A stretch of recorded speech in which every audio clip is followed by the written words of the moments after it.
Hello, I'm Jordan.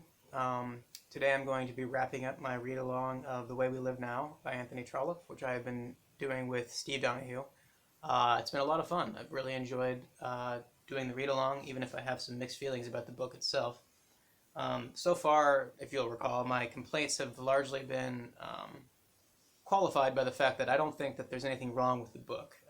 I think it's perfectly well done. I can see why other people would like it. It's just not exactly for me.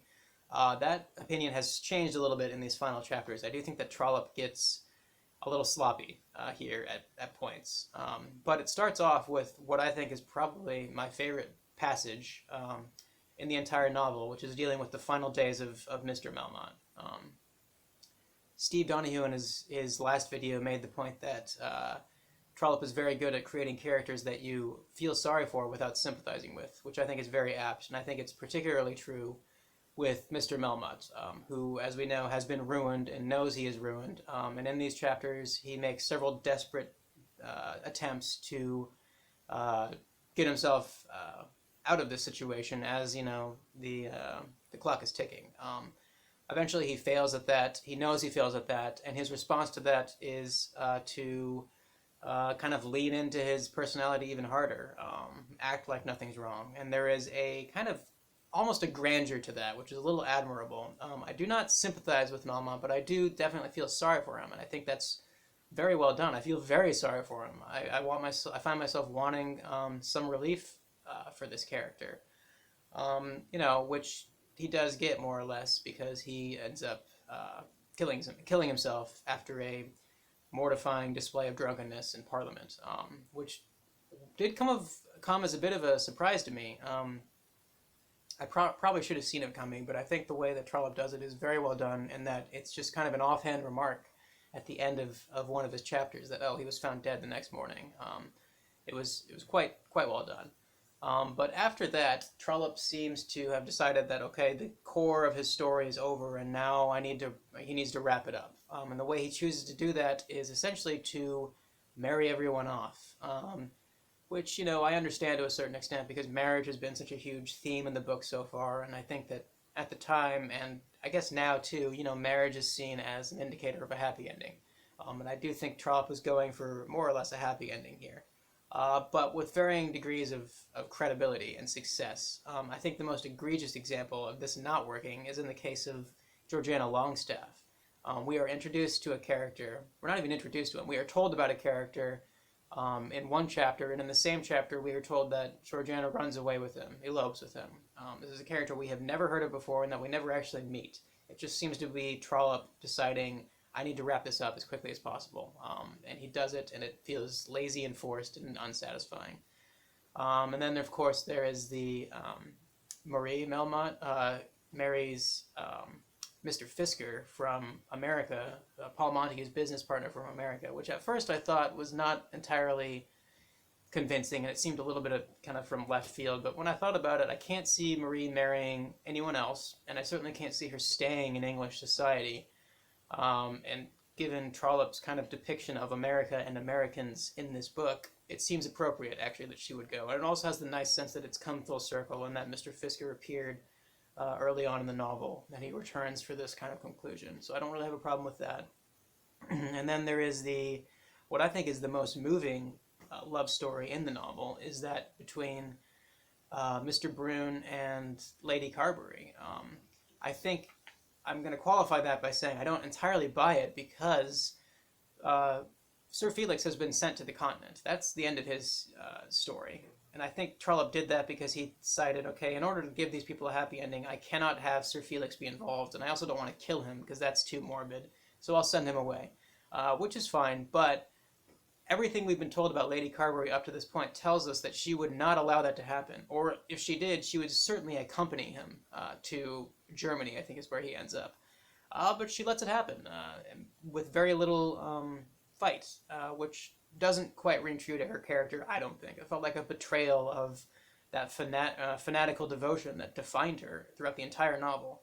But even so, I think that her relationship with Mr. Broon is very satisfying and moving. There's a passage I wanted to read to you regarding that. It's right after Mr. Broon proposes to her, and she more or less accepts.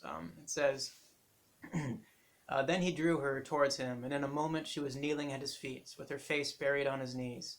Considering their ages, perhaps we must say that their attitude was awkward. They would certainly have thought so themselves had they imagined that anyone could have seen them. But how many absurdities of the kind are not only held to be pleasant, but almost holy, as long as they remain mysteries inspected by no profane eyes? It is not that age is ashamed of feeling passion and acknowledging it, but that the display of it is, without the graces of which youth is proud and which age regrets. Which I think is very lovely. So that was nice. And then, of course, there is the love triangle of Roger Carvery, Hedda Carvery, and Paul Montague, which wraps up more or less as you would expect it to.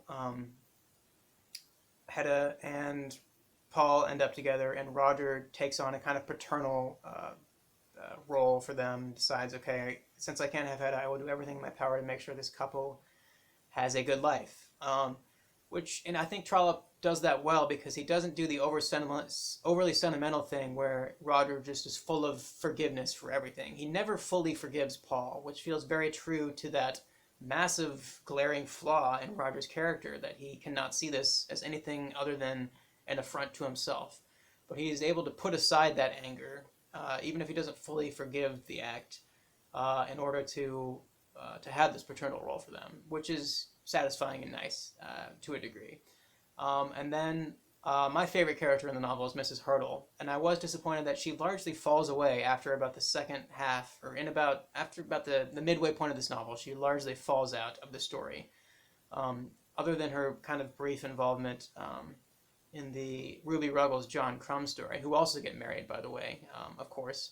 And that's very nice and charming and funny, although it didn't quite sit well with me the more I thought about it, because I feel like the way Trollope deals with these characters, he deals with them almost like children, which I guess is okay. They're charming, fun characters, but they don't have a whole lot of depth, and you get the sense that Trollope does not take them seriously the way he takes his other characters seriously, simply because they're lower class. They're comic relief, largely. But that's not entirely fair, because they do play a large role, particularly in the Sir Felix subplot. But it's a little uncomfortable, I think. But it's a good story. They're fun characters. Anyways, back to Mrs. Hertle. She, like I said, largely falls away in the second half, but she does come back for a beautiful, I think it's her greatest scene, highly dramatic scene in her final scene of the novel, which is her scene with Paul Montague. And it reminded me that this is a character that feels very out of place in this novel. It's one of those characters that I think the author didn't quite know what to do with. She's a little bigger than the book that she's in, I think. I think Trollope keeps wanting to reduce her reduce her entire character to just kind of a jealousy of English ways, which is it's a cheapening of the kind of character she is, I think. And I wanted to read one of her final speeches, because I think it's so kind of indicative of her character and how out of place it feels in this novel in a good way. So this is her speaking to Paul for the last time, and she says, I spit out my words to you like any common woman, not because they will hurt you, but because I know I may take that comfort, such as it is, without hurting you. You are uneasy for a moment while you are here, and I have a cruel pleasure in thinking that you cannot answer me. But you will go from me to her, and then will you not be happy? When you are sitting with your arm round her waist, and when she is playing with your smiles, will the memory of my words interfere with your joy then? Ask yourself whether the prick will last longer than the moment. But where am I to go for happiness and joy? Can you understand what it is to have to live only on retrospects? So that's the way Mrs. Hertle leaves the scene. She ends up going to America with Marie Melmat, Mr. Fisker, and Madame Melmat. And that feels appropriate too. She certainly does not belong in England.